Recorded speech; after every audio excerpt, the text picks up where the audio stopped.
time to bring Kevin back down memory lane. Is it time to panic for McLaren? After 2 race weekends, the McLarens have only done a quarter of a full race distance. They did finish P4 and P6 in the sprint. You know, we can clap that up. You know, give it a little. Yeah, was it really good? Yeah. Where is it? They did well in the sprint. Good job, buddy. But Kevin Walker, 2 race weekends in. I know we talked a little bit about this up and down the entire podcast. How we feeling, buddy? How you hanging? I know depression was a big word for you today. That's how we're feeling.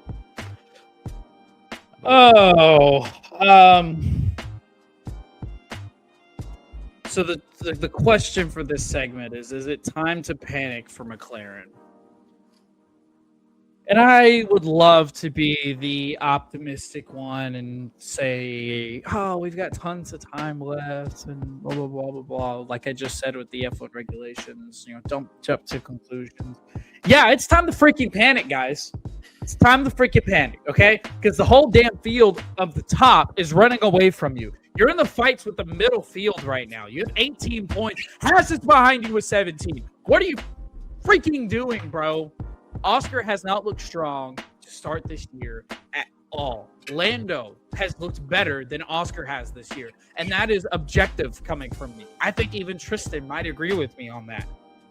Lando has looked like the stronger driver on track for McLaren this year. We have not seen Oscar competing with the top times whatsoever this year. Any top time put up by McLaren competing with this Mercedes has been by Lando. So yeah, call me a Lando truther. Yeah, go ahead, get in my ads and tell me that, oh, you, whatever, Lando. I don't care. Oscar hasn't been performing. On track or not, he hasn't been performing whenever his car's on track. You need to figure it the F out because the whole damn field is running away with you. Do you want to be competing with VCARB or do you want to be competing with Ferrari? That's what you need to figure out. But I do want to mention for Piastri's sake, he has only been on track for one actual, opportunity to drive once across 3 different formats, right? 2 races and 1 sprint. I mean, have you seen only been on track? Oscar's only been on track once. Have you seen Oscar Piastri putting up top times? FP1s, FP2s, FP3s, qualifying sprints. I haven't. Qualifying. I think he's been doing the job. I think he's been okay. They're right not now at the front of the field right getting now. the damn car across the line. Yeah, it's getting outrageous. For him, he's had 2 less races now to drive the car, right? Or at least 1 less race to drive the car than Lando Norris. That's a huge bevy of experience. Testing times are testing times, or practice times are practice times. Qualifying is where we've seen Oscar Piastri at least show up, and he's done fine. But he's certainly on the back foot as far as how many laps he's driven in these cars, for sure. My question now, though, is do you think they can rebound?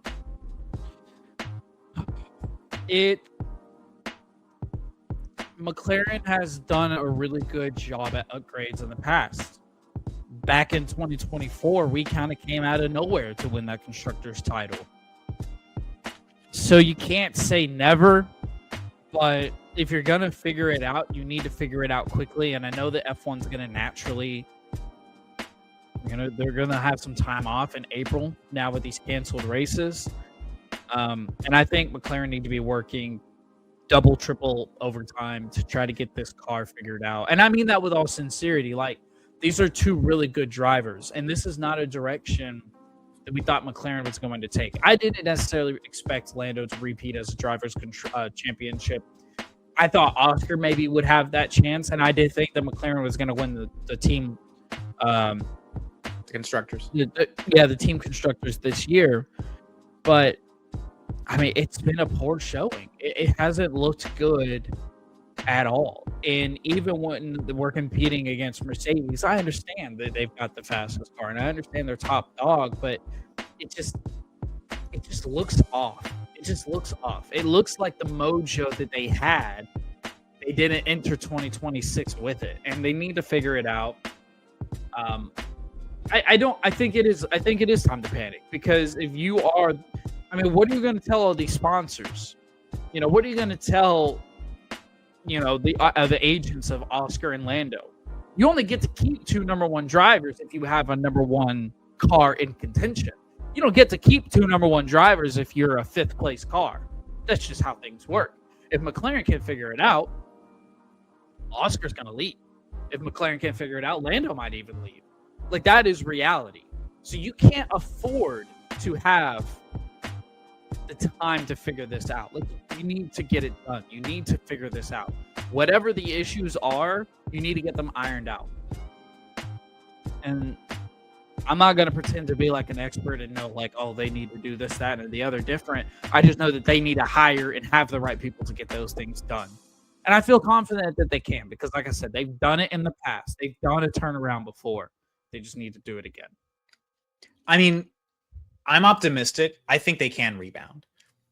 I think it's been what does rebounding mean? When you say that, what do you mean by rebounding? I think you need to put an exact definition behind a rebound. Yeah. I'm gonna explain that. So like here's where I'm going with it. I think it's been a really rough start for the defending champs. I don't expect them to last like this for much longer though. I think McLaren are still learning the Mercedes power unit and how to troubleshoot issues. And they're gonna be able to weather these storms moving forward. Every opportunity that something bad happens is an opportunity for them to learn.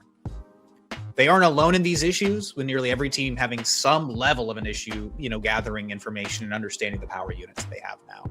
New engines, new regulations, all of that. Besides maybe like Ferrari and their customers. They've been very reliable so far. But like even Williams' Alex Albon didn't make the start-finish line this weekend. They're using the same customer engine. What the last few years have shown us, though, is that McLaren can develop strongly and they can develop effectively and pretty damn quick. They're still currently the 3rd fastest car on the grid, at least in my eyes. And with some good upgrades, I could see them fighting at least with Ferrari over the course of a race distance this season. Even if Mercedes are a little bit out of reach, because again, an 8/10 gap in Australia and like an over half a second gap in China. That's going to be a really hard thing to just, hey, we found the silver bullet, baby. Like now we're competing for race wins. Don't get your hopes up that high. Yeah. But from where McLaren are, reliability has been the biggest thing holding them back from being the de facto definitive P3 in this Constructors' Championship. They're still quick enough to compete with the Ferrari in qualifying, at least within the same ballpark. And they have good technical engineering staff behind them. Yeah. I don't know that they're going to win a race this year.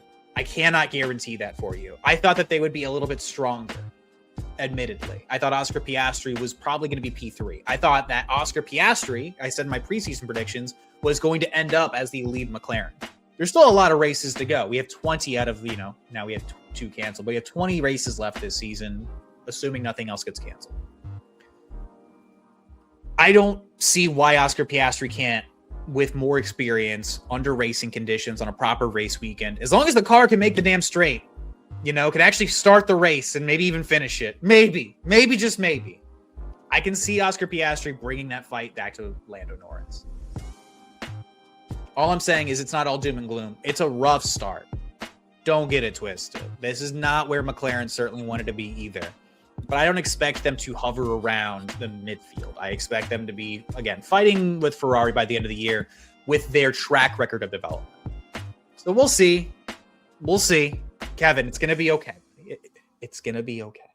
I promise. It's going to be fine. It doesn't feel like it sucks. I know. If I was in your position, I'd feel annoyed and upset too. We just need to pull a couple of plugs and a couple of little, and loosen up some bolts or something on Ferrari and Mercedes and build DNS, and then we'll be even, and then everything will be okay again. I'm not going to. Terrible. TLPs, what are your thoughts on the current state of McLaren? Are they doomed? Is the gloom proper and necessary? Is there a positive wind coming by Miami? Maybe. Who knows? I mean, we still have Japan. I mean, you guys have another race opportunity before this April de facto break. It's not going to be impossible to see McLaren at least complete a race with both of their drivers. At this point, crossing your fingers and hoping that Oscar and Lando at least finish the race in the points is going to be a win for McLaren.